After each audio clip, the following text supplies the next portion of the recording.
All right, everyone. I'm back with our next guest. His name's Curious Pavel, and I'm already loving the vibe that he's bringing. We're just tossing compliments at each other backstage. So let's keep it up. This is the new format for the show. We just go back and forth saying nice things to each other. All right, I like your haircut. Your hairstyle is amazing. Is it new? Okay, so I do have to tell you, I cut my own hair during quarantine. No way. I did. I really did. You did not do that. I did. I cut my own hair it's long. You can't, you know what I mean? It's like, if you have long hair, you can give yourself a haircut. No one's going to know. Hold on, but when you say you cut your own hair, do you mean the ends? Yeah, just the ends. That doesn't count much. I gave myself my own haircut, and I've let all of my natural color come in because I'm scared to go to the hair salon to be blonde again. So technically, this is all me, babe. This is all me. You know what? I got blonde in lockdown. You got blonde? Yeah. But it doesn't look blonde. No, because it was the first lockdown. It's gone now. Oh, the first lockdown, and then you went back to normal. How did you feel about that? That's all right. I even made a video about it, and I called my mother, I called my sister, some of my friends. They were all shocked. So I'm thinking to go blue next. Blue. It would match your shirt. You would just be like the new member of the Blue Man group. Just paint your face blue as well. No, that's a bit extreme. Not that much. But too much. We've crossed the line now. Well, we're really excited to have you, and let the rest of the Sioux community get to know a little bit more about you and who you are. So, welcome to the show. You're tuning in from London, and you are a traveler, a podcaster, a YouTuber, and an educator from Bulgaria. Is that right? Yes, born in Bulgaria, lived in many, many places.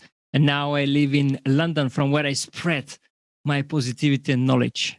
I love that. Is that the general sort of like your platform, what you kind of stand for, spreading positivity? Recently, I've been spreading positivity for a while, but recently I'm changing my motto. By the way, I love this sentence that I just made up. I use it for the first time, but I think I'm going to use it more. I was, people know me as a positive, but now I changed about probably 2 months ago, I changed my LinkedIn bio, the most positive person you ever meet. So I always say when I go to networking events, I don't sell anything. I know people know I do videos, I educate videos, I do even walking tours. And most of the people know me and get that through the backgrounds, depends how I adjust them.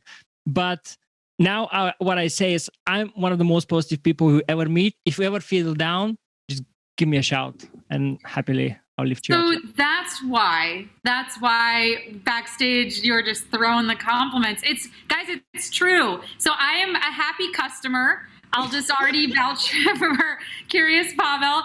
I didn't even know this. We came on and it was already, he said, oh, it's a good vibe in here. And I said, I think you brought the vibe. And it was just like magic. So yes, you are super positive. The most positive, should I say? I'm sure. I'll give you that. Give me some time. Give me some time, and you'll find out. I love it. You have a great energy. So, tell me a little bit about your podcast.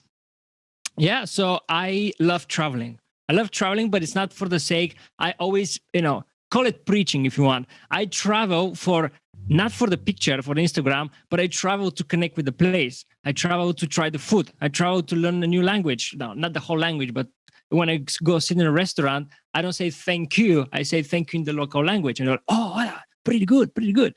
So I love traveling in that sense. And then when lockdown started, I just couldn't travel. And I always wanted to have a podcast because I just love starting new projects, And I was like, oh, hold on. I know people from around the world. Why not just don't bring the knowledgeable one and they tell me about their destination? Mm. So instead of me traveling there, they gonna save me from traveling. I still would love to visit those places. But for example, one of the places was Western Canada in the mountains.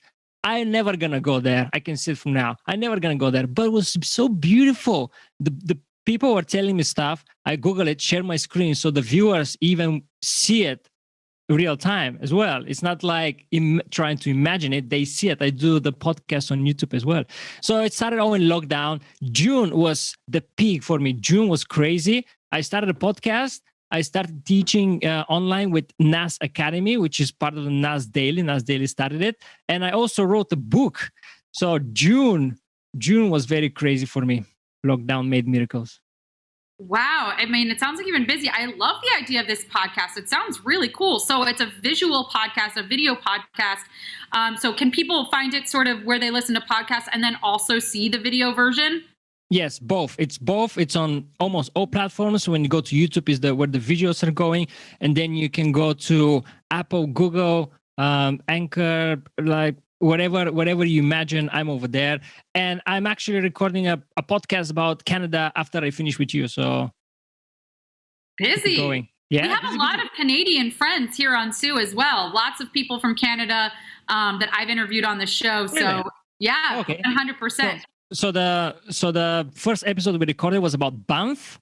The guy was it was a travel photographer, and I saw him on LinkedIn, and he was like, "This is one of the most beautiful the most beautiful place I've ever seen." And he had a lot of pictures from around the world. And I was like, man, if this is the most beautiful places, travel photographer, I need to talk to you. So he told me about Banff in Canada. Tonight I'm talking to a lady. She lives. I don't want scripts. It's all unscripted. So tonight I'm talking about, I think it's, I'm not sure which city, but I know that she's knowledgeable. I throw some questions before that, but yeah. I believe in zero scripts too. I do this whole show, no scripts. I don't write questions ahead of time. I do my research, right? Like I look up, who I'm talking to. Oh, if it's not a subject I'm as familiar with, I might look up a little bit on that. I might watch some assets about the person, or if they have a show or a podcast, like you said, I might listen to an episode. And then my brain starts to work as to what subjects that we might be able to talk about. Yeah. But I think it's much better, and tell me if you agree. It seems like you're probably going to agree that it's much nicer to see where the conversation goes, right? Because then it just feels a whole lot less stilted. If the conversation goes in one direction, you're not just going back to sort of that question, boom, boom, boom, boom, boom. And it feels much more natural and engaging. Yeah, I definitely agree. And then if you have a bit of people skills, that's going to be super easy for you. People ask me, okay, what shall I prepare? I was like, just prepare the usual stuff, like what can I eat in your country? What can I see? Give me some history. I cannot tell you something else because I don't know what's going to happen. We don't know. But I was a guest on one guy's podcast. That threw me over. He said, let's have a podcast where I'm going to ask you about yourself. Okay. I mean, standard podcast. I just go there, and he was like, okay, I have these questions prepared for you. I'm like, all right, what's your name? Like, what you do? Okay. And he was like, what's the hardest bit of being a videographer? Oh. So he really prepared. He had 12 questions for me, which are not standard questions, but it was really interesting experience. But I always prefer a conversation style. Well, that's cool. How many countries, or I should say, how many locations have you visited via your podcast so far? So we have 20 episodes run. So that's 20. No, India. So India repeated. We did East India, which is Kolkata, and then West India, which is Mumbai, I think, and all the other countries. So let's say 19 countries.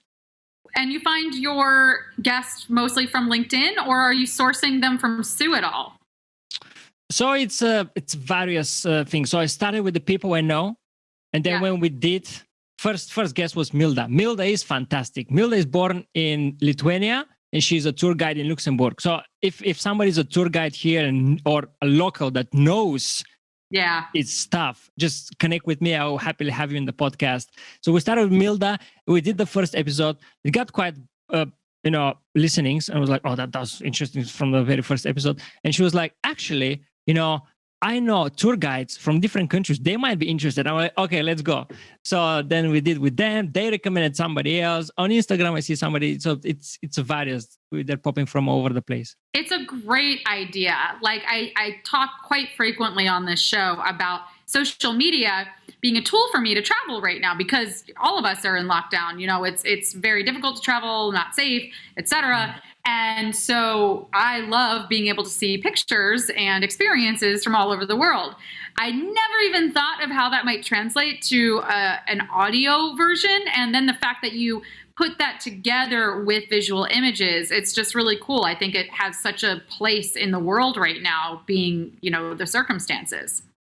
Yeah, I definitely agree. So how it went to video is I just wanted for the podcast. I was like, okay, I just want podcast. Let's do podcast. So I started a podcast, but then I have a YouTube channel. I'm like, why am I keeping this away? So I posted the YouTube with the thumbnail of with the conversation. But then it was just conversation. There's no visuals. And somebody said, why don't you edit them? I'm like, I don't want to edit. It is just so time consuming. And then it hit me. What if I share my screen while we're talking? So that was just the perfect combination.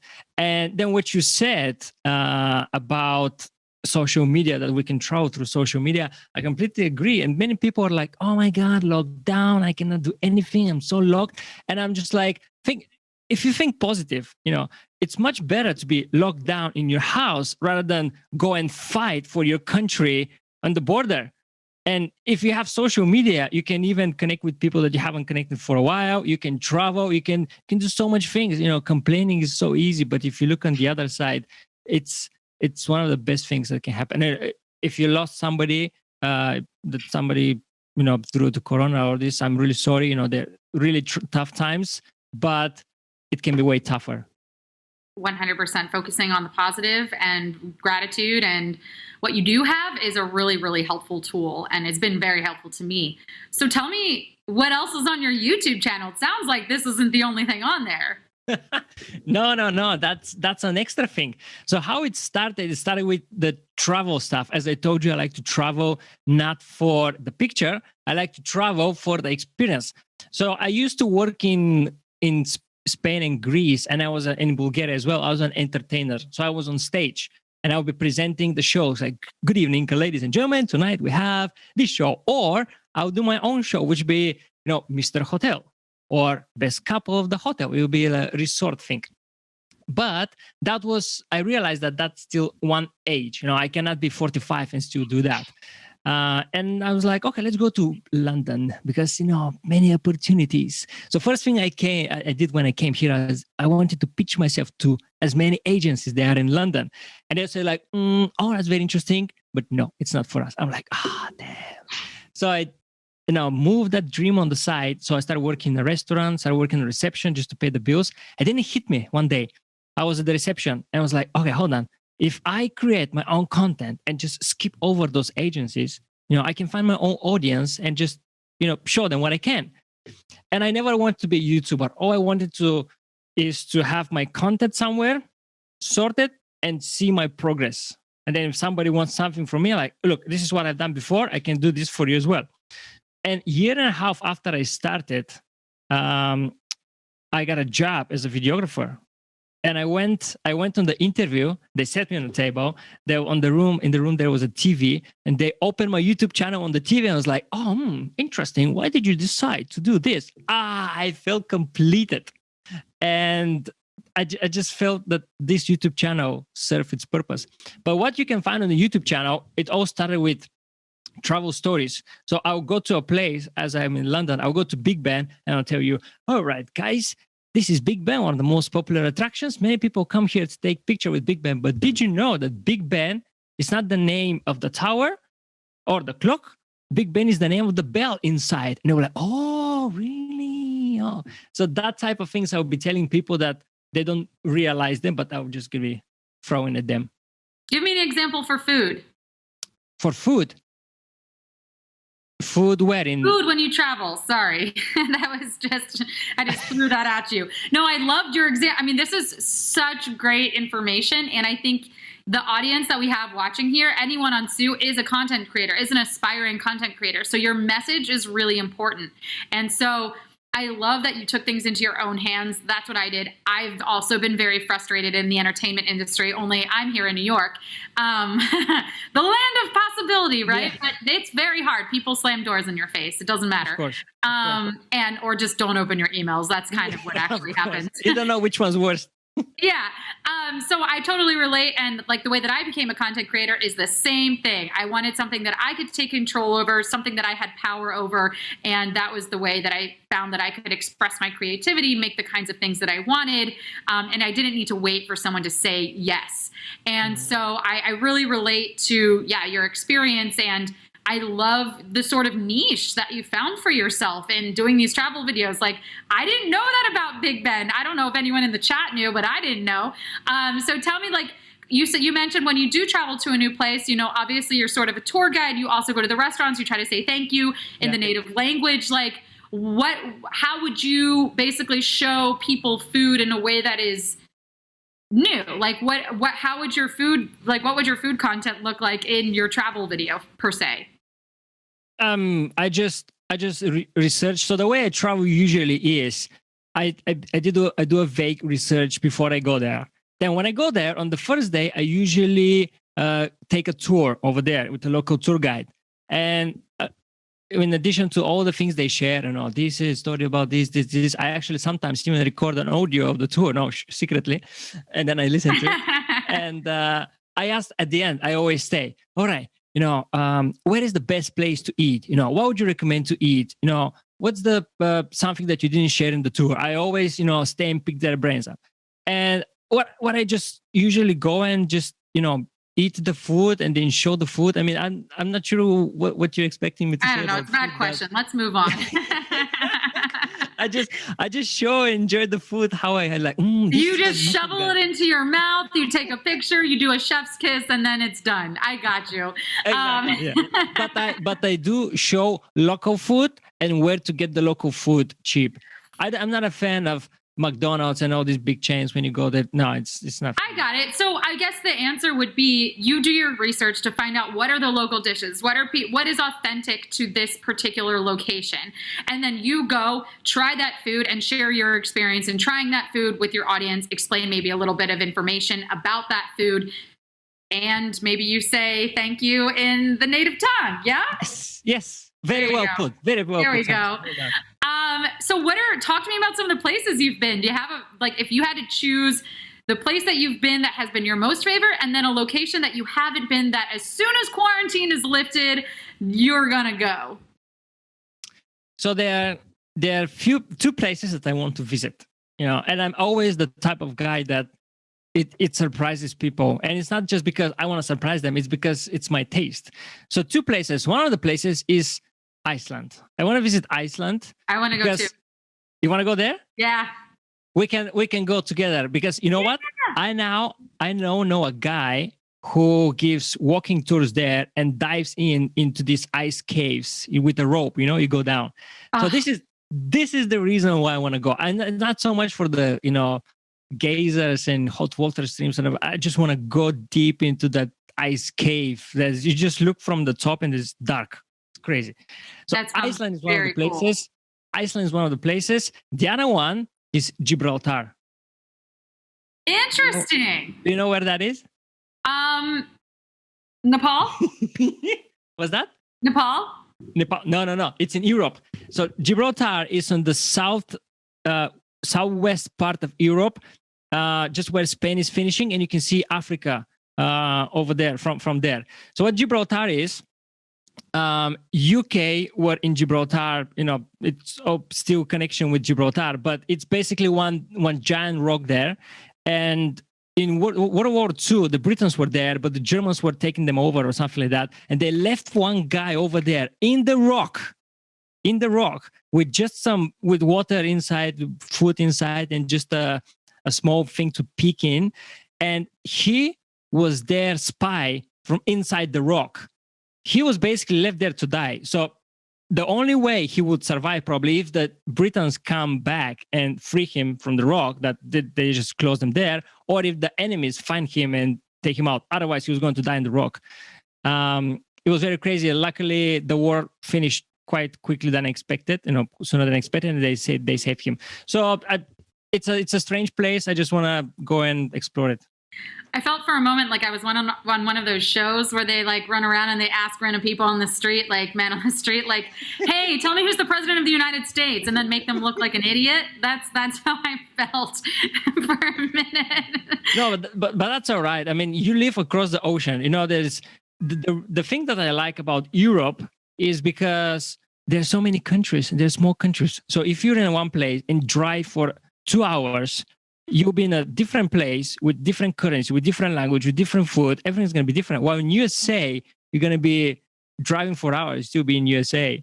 Yeah. And Canada as well. So it's so many things happening here in Europe, and it's a different continent. It's normal not to know many things. Same as Africa, for example. If you ask people from Europe, even though it's the neighboring continent, they're not going to know much.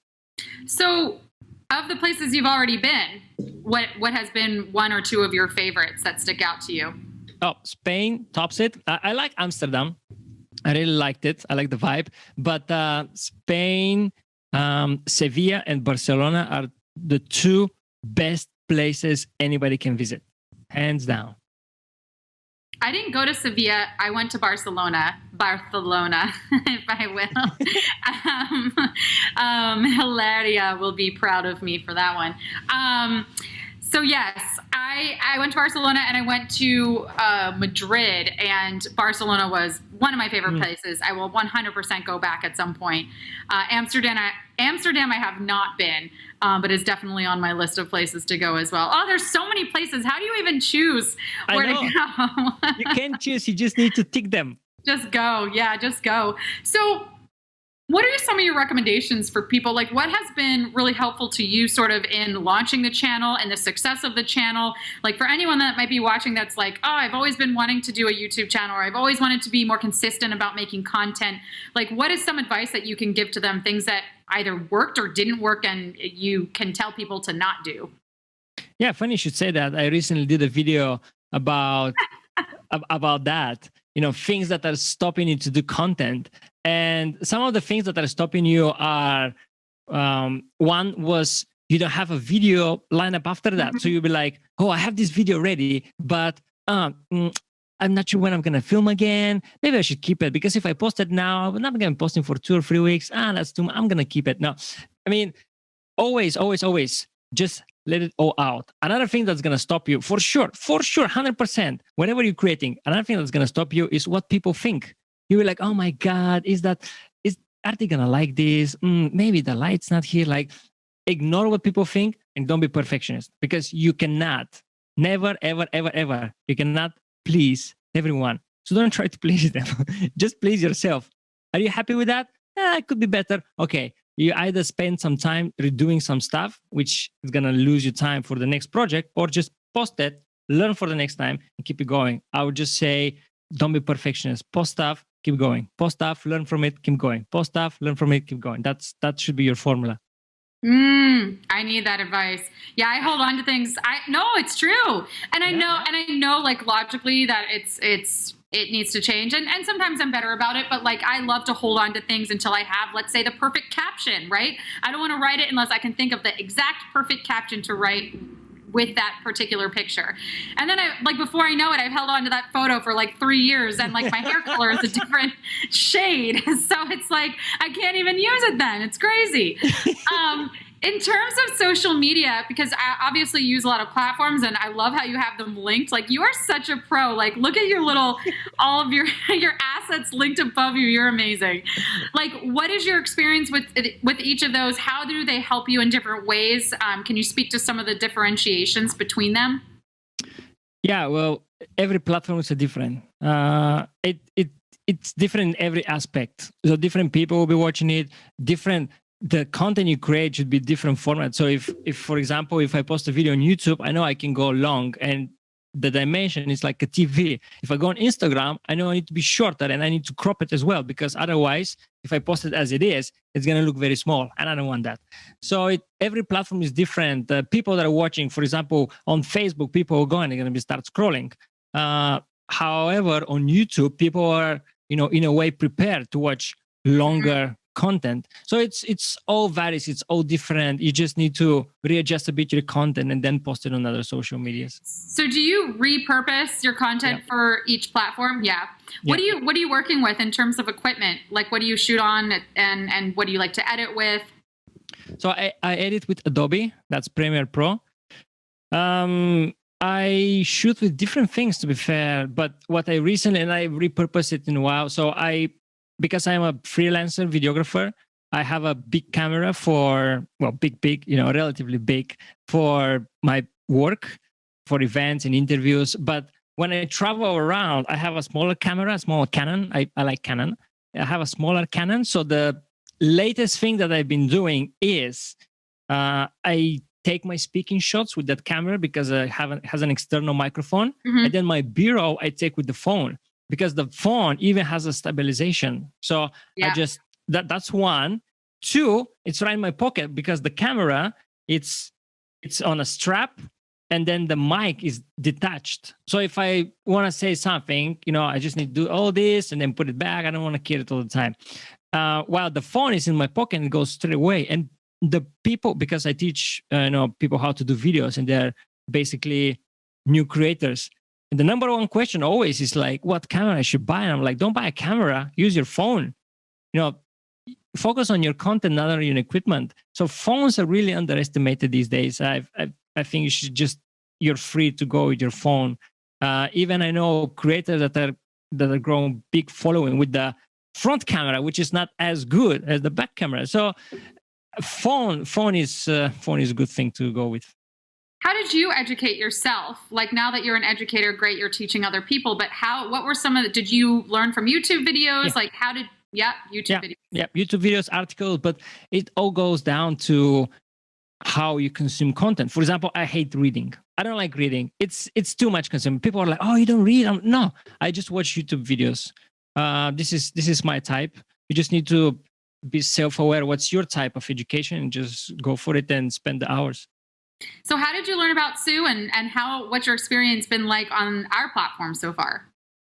How I learned, I'm not sure how I learned about you. Probably it's been a while. I am really, really not sure. Maybe somebody mentioned it, but I seriously, I don't know.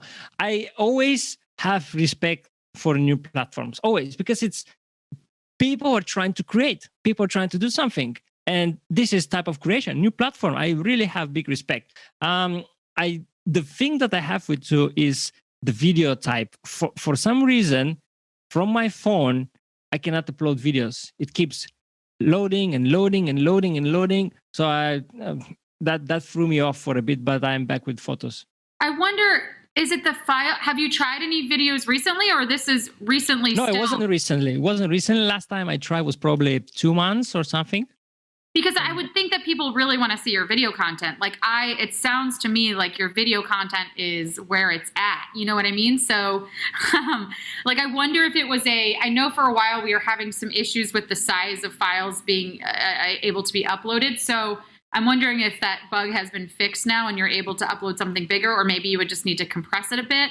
But I'm curious if you can try at some point and then send me a message and let me know if it worked, because I do a lot of video content as well. So I haven't really run into that problem, but I'm also, I might be posting smaller video formats than you. So I'm not sure, but I'd love to help you figure that out, because I really definitely think that people, like particularly here on Sue, would be interested in the types of content and the video that you're making. So I think it would be valuable to have video capabilities for you. First of all, I like how you used the word curious. Probably was subconscious, but I like it. What? Mind blown. Did you not realize? No.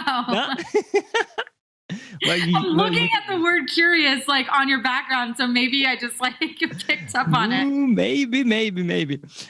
Yeah, so because I didn't see any information, you should post in that dimension, you should post that long videos. So I don't know. Could be, maybe it's worth mentioning that somewhere so I can adapt to it. I think that's a really great piece of feedback, which is honestly, like, this show is serves the purpose of obviously introducing creators to other creators, and the ability to sort of go and then follow someone who you find their content or their conversation engaging, but also sort of as the go-between between the creators and the people who build the platform, so that we can hear feedback. I can relate what's coming and sort of make sure that there's like a streamlined means of communication. So 100% there should be a place, like if it doesn't exist, which it doesn't seem like there is, but maybe I'm just talking out of my butt right now. But yeah, to know like what size is the limit for videos? What format should they be in? A troubleshooting page. I know we have customer care, and that means like you could send them a message, but it doesn't seem like we want to be going through all these these are frequently asked questions. These are things that people are going to be dealing with that should be available on some sort of help page that you could search with a toolbar, or keyword. So thank you for that. Who would do me the honor of accepting my friend request? That would be great. I love using this show as an opportunity to actually engage with someone face to face before sending them a friend request, because then I feel like I actually know who's showing up in my feed. But yeah, you're so great. I will say officially, you are the most positive person that you'll ever meet, and that I have ever met. And so anyone else that wants a bit of positivity in their feed, go find Curious Pavel. Like, go find him and search him and follow along. We're going to make sure 100% that we can get his videos loading up on Zoo, because I need to see those videos for sure. So talk to me about then the kinds of photo content that you have been posting that you've been able to actually put up. Okay, so because of that thing of the video that happened, to be fair, I didn't go that much into Zoo because of the video. I was like, okay, so what can I say about the photos? Sometimes I post a photo when I remember about Zoo. That's the reality now. The photo you saw up there, before that at the very top, yeah, this happened on the 6th of January, as you see, and this is happening in Bulgaria. So Bulgaria is a country that has 4 seasons, and summer is really, really hot. It goes about plus 40. Winter is really, really cold. It goes till minus 15, sometimes minus 20 as well. And on the 6th of January, there's a tradition that you throw the cross in the river or the sea or the lake, anywhere where there's water, and then people are diving in to take the cross. And whoever gets the cross is going to have a healthy year. And it's very, very cold. So this photo is not taken by me, by the way. It's from a friend. And I just wanted to share the tradition, because whenever I talk to people, I would like to educate them to Bulgaria, about Bulgaria. Where is Bulgaria? What do you know about Bulgaria?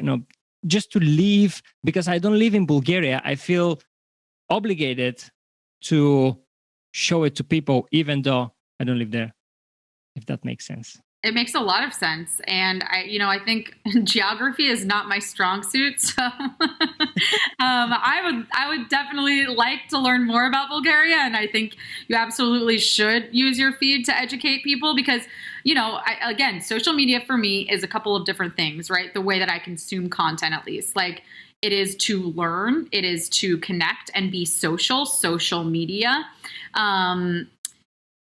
Let me teach you something quickly about Bulgaria. Yeah. How would you use your head right now to say yes?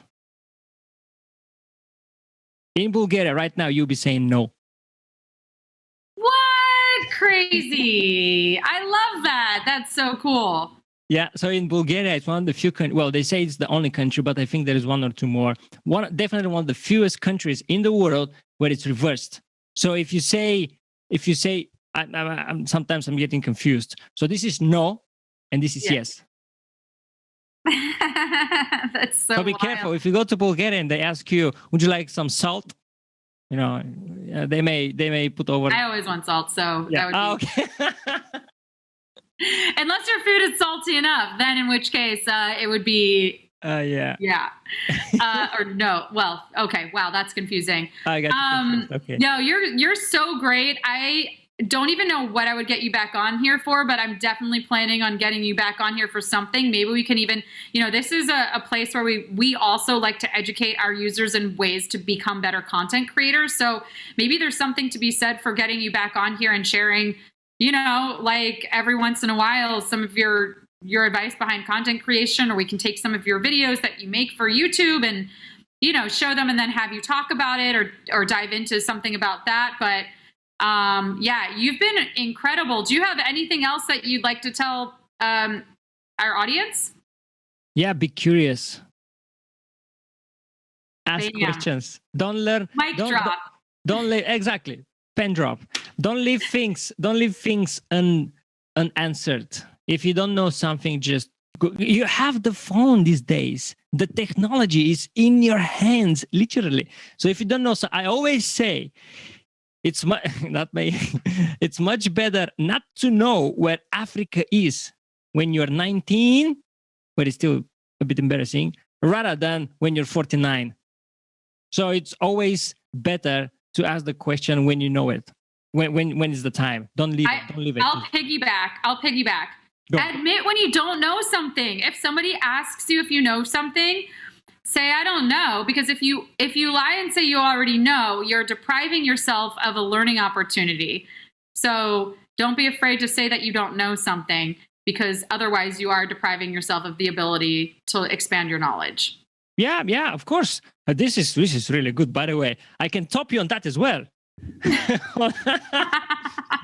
So somebody said, I'm not sure who was that. Maybe Einstein. I'm not sure. Somebody said, I don't need to know everything, but I need to know where to find the things if I need to. Bam! Okay, I'm done. This competition is over. You win. It's been such a pleasure to have you on here today. Thank you so much for chatting with me, and I'm really excited to follow you here on Sue. Thanks so much for having me. It was a great pleasure. And yeah, we'll speak soon, and let's stay in touch and hopefully get you back on here. Looking forward to it already.